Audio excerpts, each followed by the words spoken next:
Our topic for the CEF Building Blocks is eArchiving, and today I will cover eArchiving in terms of preserving key signatures and e-seals validity during lifelong or infinitive timeline, because it's critical to understand that there is two eArchiving approaches. So the main approach is more broad, so eArchiving of all heritage, national heritage from databases, websites and other entities that can be stored within eArchive.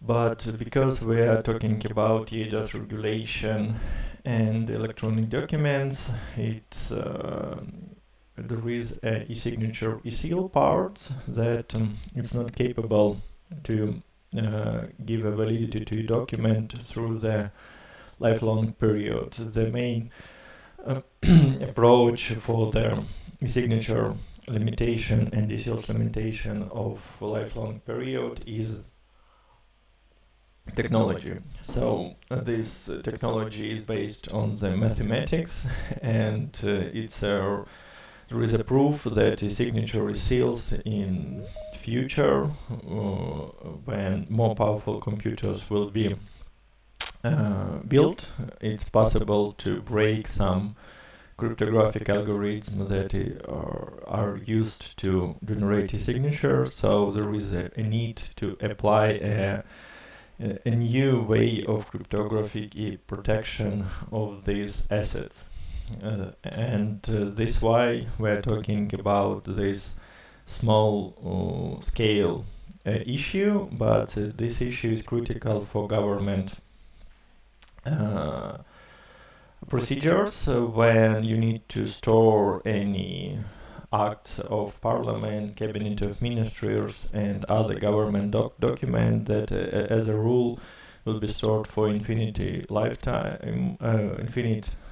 timeline, because it's a heritage of the nation that generated.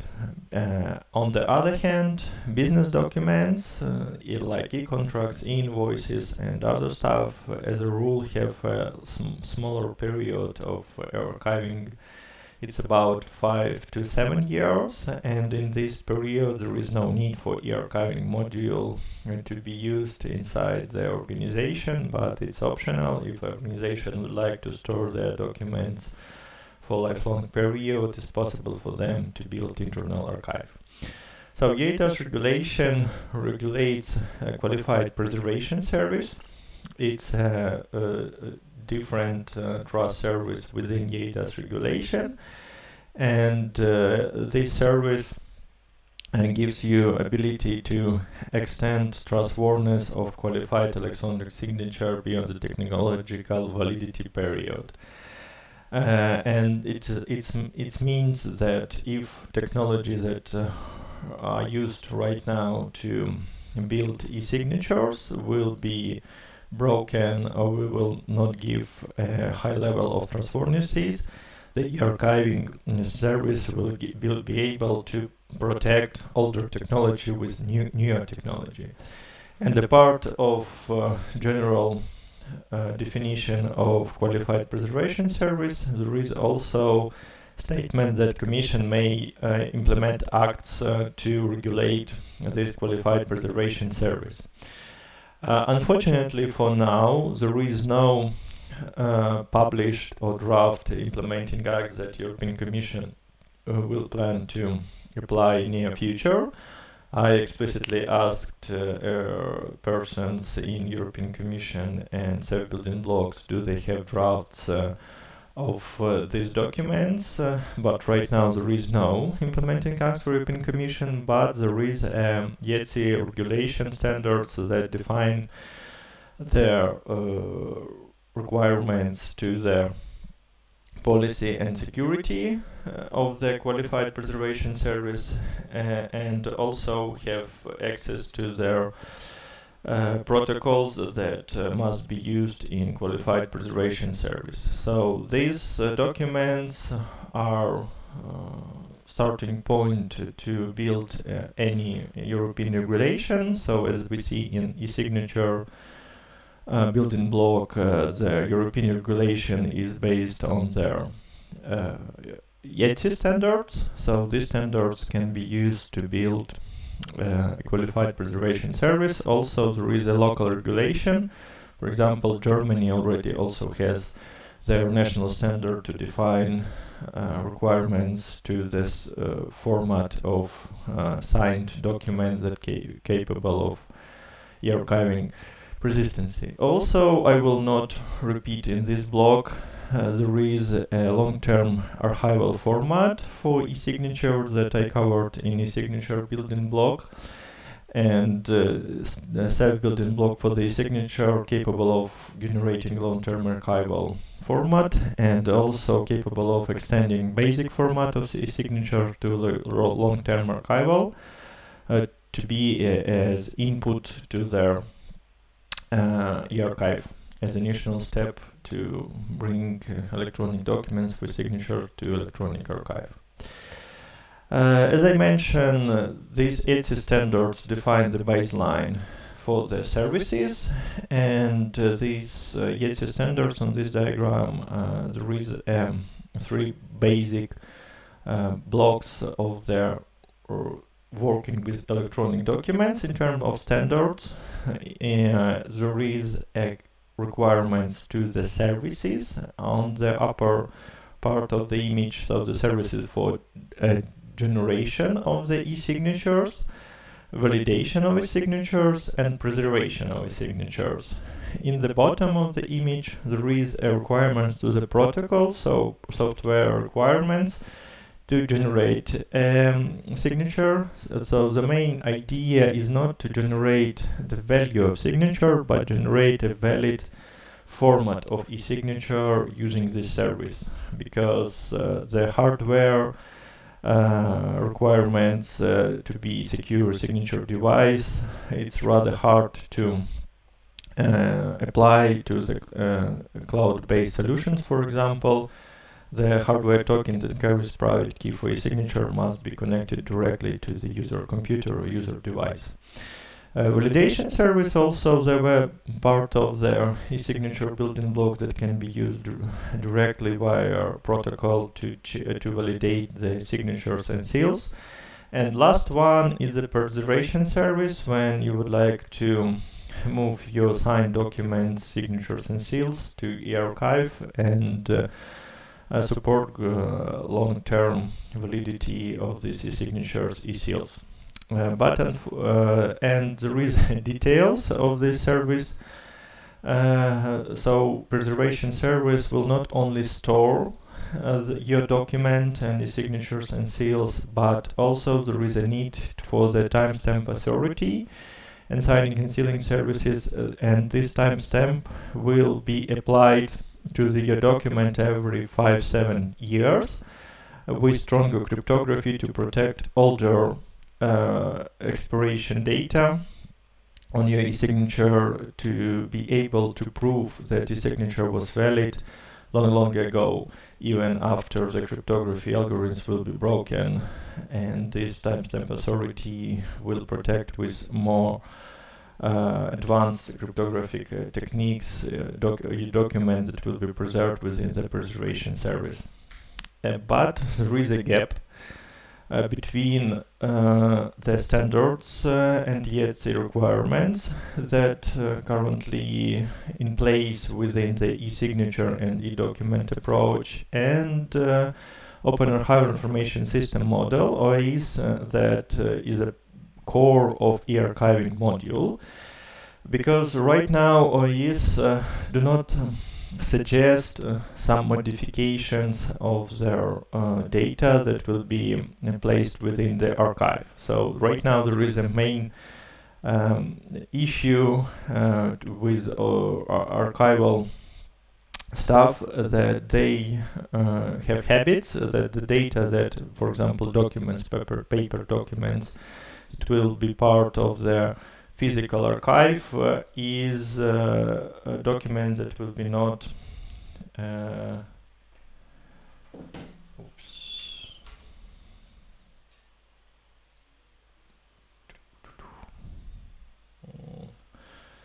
Sorry, colleagues, let me repeat from the start. So the main idea behind their Yeti standards is there three modules that there is capable of generating, validating, and have a preservation of the services. And these modules are based on the policy requirements, so the organization requirements to their end users, to the services that will be bring ability to preserve this data, and technical requirements, the protocol and software that will be part of their documents. And there is also another part of the preservation service that is preservation services that will be used inside eArchive, and this part is a timestamp authority that that will be used to timestamp the data that will be stored within the archive. So idea to apply timestamps to the eDocument services. And as I mentioned, there is a gap here, between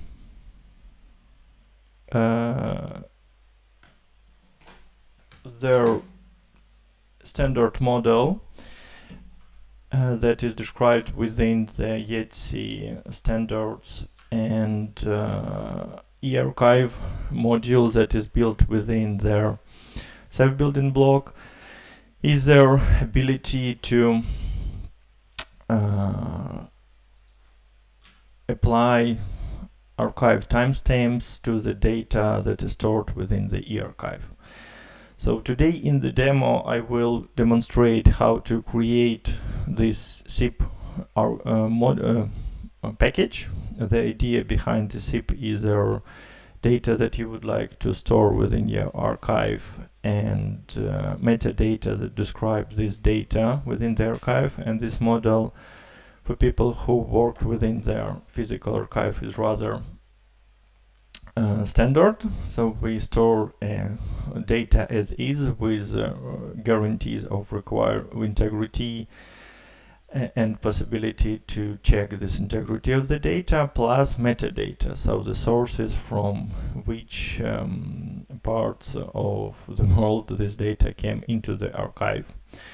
A part of this we need to manage, so ability to search for the data, and the critical part of any archive is the access, public access to the consumers of the data that will be stored within the archive.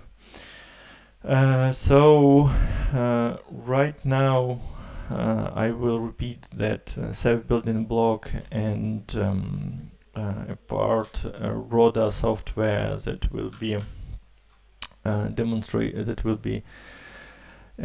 the demonstration right now do not support ability to apply archive timestamps to the signature data, but it gives you ability to work with all the to attach metadata to the or any file that you would like to put in the your eArchive.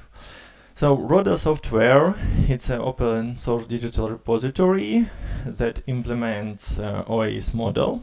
This software is a part of CEF eArchive Building Blocks and contains two main programs. On the left side, it's a RODA in software that is used to generate CEF packages. This software is Java-based desktop software, so it can be run on any operation system platform. And the main idea of the software is to attach metadata to the files on the computer that you would like to put into the eArchive. On the right side, it's a web-based interface to the preservation service that gives you ability to manage the data, import these zip packages, and search the catalog and give access to the consumers, for example, to this archive data. So on their slide, a producer will be Roda in, preservation, planning, and management of these zip packages will be Roda software. So on the left side, I already chosen the document demo for archive folder that contains these files, and I took our file from the signature building block as a file that we would like to for which file we would try to apply a zip package, and also I already filled some metadata schema and that will be attached to our file. So you can choose different schemas or develop your own local schema that will be used to attach metadata to the file. And it's maybe relevant to the post-Soviet Union countries because our archival system differs from the European approaches. But the overall approach is the same. We have data and apply metadata for them. So right now I have filled metadata, sample metadata. I chose then their file that I would like to associate this metadata to. I click associate, and after this I will choose their metadata that I would like to associate for read. After association metadata with file, I can create a zip package. I click create a zip package, and in our folder there is a zip package created at 1020 by Kiev with a unique name. Then after creation these packages, you can use any medium to send them to the your eArchival eArchive, and here in eArchive the admin will log in into this management system and will start ingress process.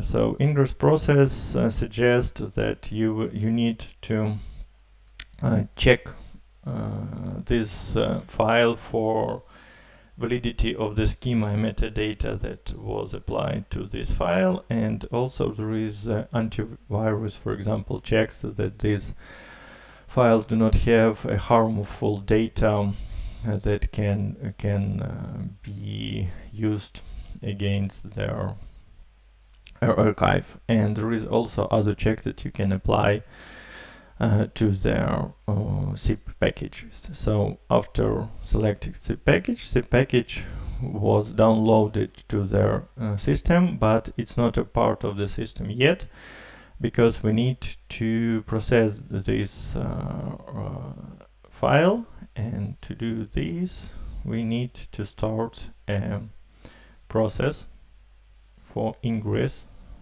data. We'll use a minimal ingress workflow, and this workflow verifies the authorization and validates metadata. So after selection of this process we can create it, and we will wait until their process will process this data. It was rather fast, so our file successfully was imported in our catalog. And for example, here you can see that other process that I tried earlier failed to import the file into their catalog. And then in catalog we can see that there is two files. One file that I did export before, and another file is a file that we currently imported into the system with metadata that matches the metadata that I filled into the zip catalog. So also here you can build a more standard approach to the archives, so you can build the fonts and apply metadata to them, and do the standard approach that archival people will do. But unfortunately, I will repeat, these CEF Building Block do not include yet ability to apply archival timestamps to their e-signatures. So there is no ability yet to store lifelong valid e-signatures within eArchive CEF Building Blocks, but as far as I know, there is a work within this CEF Building Block to add this functionality to existing software.